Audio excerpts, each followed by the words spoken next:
Good day, everyone. My name is Tandokazi Dese, and this is TK's Financial Corner.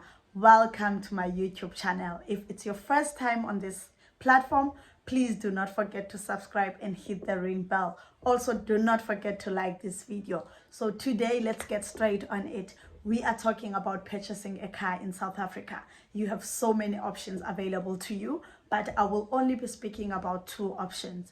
You either buy your car at an auction or you can finance your car through the bank. So I will be detailing the benefits of each option, the disadvantages of each option, and what options can you choose, or which options, if you decided to choose that particular option, what is in it for you, how can you benefit in each of the options. Let's go straight to it. Okay, so I will start off by talking about buying the car at an auction in South Africa.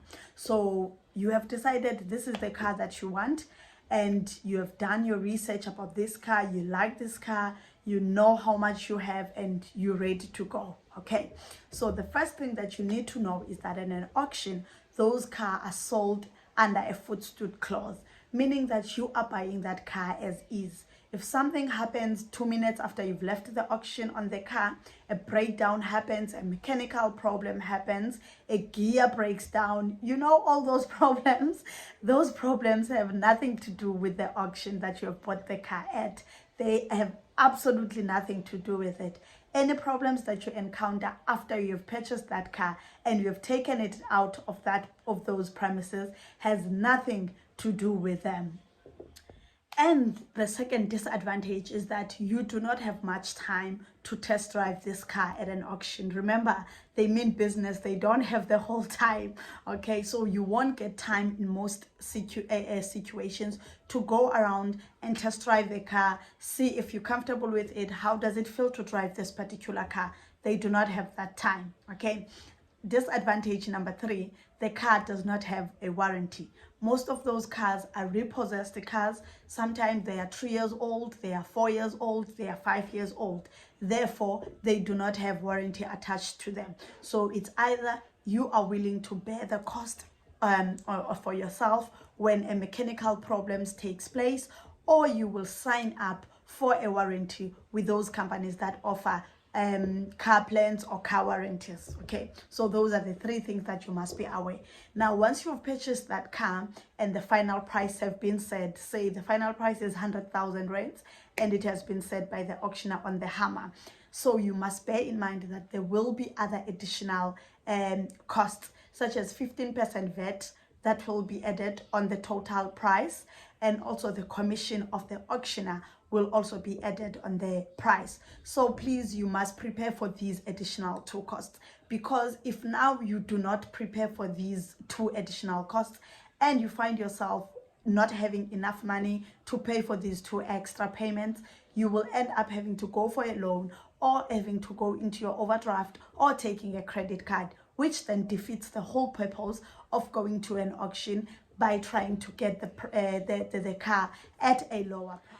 And the other thing now that we must really be careful of, guys, you can't go to an auction and buy the car at a retail price, okay, or a retail value.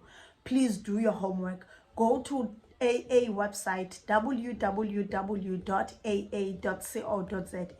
Check the book value of the car that you are planning to buy at an auction, and also check the retail value or the retail price of this car that you want to buy at an auction, so that you can see the difference between the 2, and obviously see how much are you willing then to spend on this car. Obviously, you can't buy it more than the book value. It must be the same as the current book value of it, or even lesser than the book value. Okay, guys, so please, you must be very careful and watch out for that. Okay, and also you must always be on the lookout at the auction for the bank repossessed cars. Okay, because remember, these were cars that were taken good off by their previous owners.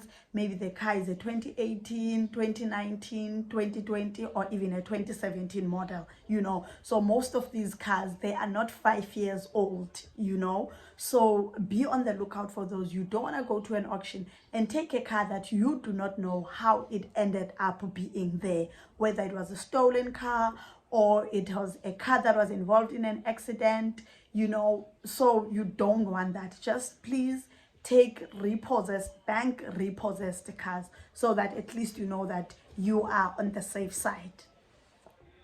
Okay, so we are now done talking about buying a car at an auction.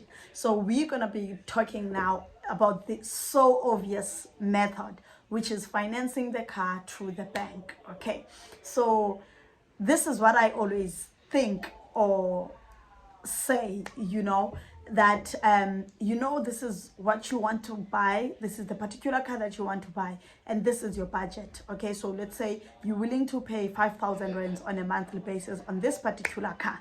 So the first thing that one can do is to go to the car dealer, request them to send you a quotation that is excluding or exclusive of a balloon payment or residual. Okay, and this quotation must be over a 48 months period. Okay, and then once you receive this quotation and see the exact cost that you will be paying on a monthly basis, then you go out there, you request 3 different insurance quotations from 3 different insurance companies. Okay, and then you choose obviously the cheapest one, and then you add to the monthly installment on the quotation that you have received from the salesperson, and you will then get the actual cost now of owning this particular car that you want to buy, and you will actually see what exactly you will be paying on a monthly basis.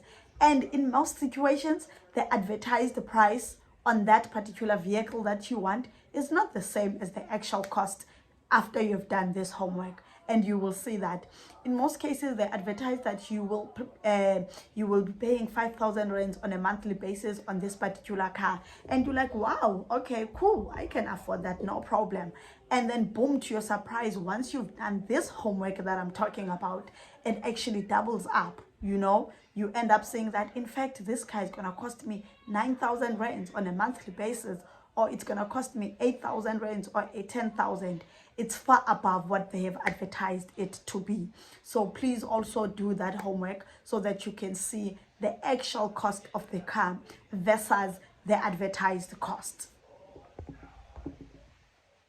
Then I think once you've done this homework and you actually see the real cost of owning this particular car that you dream of, then it gives you good platform for you to negotiate now the interest rate. If you're saying, okay, this is what it is, and I'm fine with this, still you have the chance to negotiate because you've done your research, you know what you will be talking about.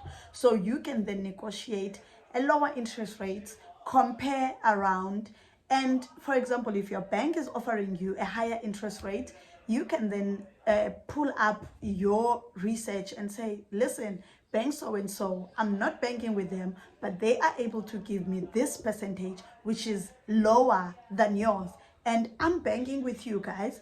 I have my credit score up to date, I have, like, I'm a good payer, so what is it that you have against me, you know? And then you can start to negotiate to get a lower interest rate. Okay, remember, immediately when you negotiate a lower interest rate, it means that you will be paying less if in the long term. Okay, every 1 rand goes a long way, every 10 rand goes a long way over 5 years or over 4 years. So I think those are the 2 options that we must exhaust before we can even think about buying a car. Okay, so when you think about buying a car, think about the 2 options that you have: the auction and financing through the bank. Weigh both options and see which one is suitable for you, or which one are you actually comfortable with. Even besides being comfortable, which one can you realistically afford? Okay guys, so One more thing before I'm done with this video, I just want to make sure that nothing I've said in this video constitutes as a financial advice. If you are looking for financial advice, please speak to somebody who is certified and is registered with the FSCA. On that note, if it's your first time on this channel, please do not forget to subscribe and hit the bell ring. Also like the YouTube channel. Do not forget to follow me on other social media platforms such as Facebook, Instagram, as well as my Twitter. I will leave the links on my description below. Thank you so much guys for your time, and see you next time on the next video. Peace out.